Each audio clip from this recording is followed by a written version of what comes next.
ଆଉ 2 ଦିନ ବର୍ଷା। ଭୁବନେଶ୍ୱର, ଦକ୍ଷିଣ ଝାଡ଼ଖଣ୍ଡ ଓ ସଂଲଗ୍ନ ଅଞ୍ଚଳରେ ରହିଥିବା ଲଘୁଚାପ କ୍ଷେତ୍ର ଏବେ ଦକ୍ଷିଣ ପଶ୍ଚିମ ଝାଡ଼ଖଣ୍ଡ ଓ ସଂଲଗ୍ନ ଉତ୍ତର ଛତିଶଗଡ଼ ଅଞ୍ଚଳରେ ରହିବ।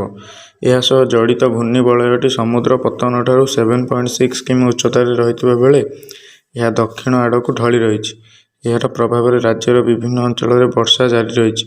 ଆଜି ବରଗଡ଼, ସୁବର୍ଣ୍ଣପୁର, ସମ୍ବଲପୁର, ଝାରସୁଗୁଡ଼ା, ଦେବଗଡ଼, ଅନୁଗୁଳ ଆଦି ଜିଲ୍ଲାରେ ବିଭିନ୍ନ ସ୍ଥାନରେ ପ୍ରବଳ ବର୍ଷା ହୋଇଯାଇଛି।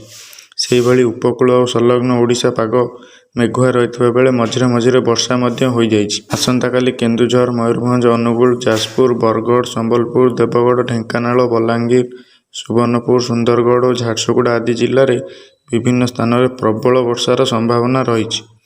ଏଣୁ ଏହି ସବୁ ଜିଲ୍ଲା ପାଇଁ ଆଞ୍ଚଳିକ ପାଣିପାଗ ବିଜ୍ଞାନ କେନ୍ଦ୍ର ପକ୍ଷରୁ ୟେଲୋ ୱାର୍ଣ୍ଣିଂ ଜାରି କରାଯାଇଛି। 4 ତାରିଖ ଦିନ ବାଲେଶ୍ୱର, ଭଦ୍ରକ, ଯାଜପୁର, କେନ୍ଦୁଝର, ମୟୂରଭଞ୍ଜ, ସୁନ୍ଦରଗଡ଼, ଅନୁଗୁଳ, ଢେଙ୍କାନାଳ, ସମ୍ବଲପୁର, ଦେବଗଡ଼ ଓ କେନ୍ଦ୍ରାପଡ଼ା ଆଦି ଜିଲ୍ଲାରେ କେତେକ ସ୍ଥାନରେ ପ୍ରବଳ ବର୍ଷା ହୋଇପାରେ। ଏଣୁ ପାଣିପାଗ କେନ୍ଦ୍ର ପକ୍ଷରୁ ଏସବୁ ଜିଲ୍ଲା ପାଇଁ ୟେଲୋ ୱାର୍ଣ୍ଣିଂ ଜାରି ହୋଇଛି। ଆସନ୍ତାକାଲି ରାଜଧାନୀ ଭୁବନେଶ୍ୱର ଓ ଏହାର ଆଖପାଖ ଅଞ୍ଚଳ ପାଗ ଆଂଶିକ ମେଘୁଆ ରହିବ।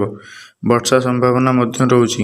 ଦିନର ସର୍ବୋଚ୍ଚ ତାପମାତ୍ରା 30 ଡିଗ୍ରୀ ଓ ସର୍ବନିମ୍ନ ରାତି ତାପମାତ୍ରା 25 ଡିଗ୍ରୀ ରହିବ। ତ ୱେଦର ଖବର ଜାଣିବା ପାଇଁ ନିଶ୍ଚିତ ଭାବରେ ଟେକ୍ ଓଡ଼ିଶା ଅଭିଜିତ ଚ୍ୟାନେଲକୁ ସବସ୍କ୍ରାଇବ୍ କରିବେ। ଭିଡ଼ିଓଟି ଯଦି ଭଲ ଲାଗିଥାଏ ଲାଇକ୍ କରିବେ, ସେୟାର କରିବେ, କମେଣ୍ଟ କରିବେ।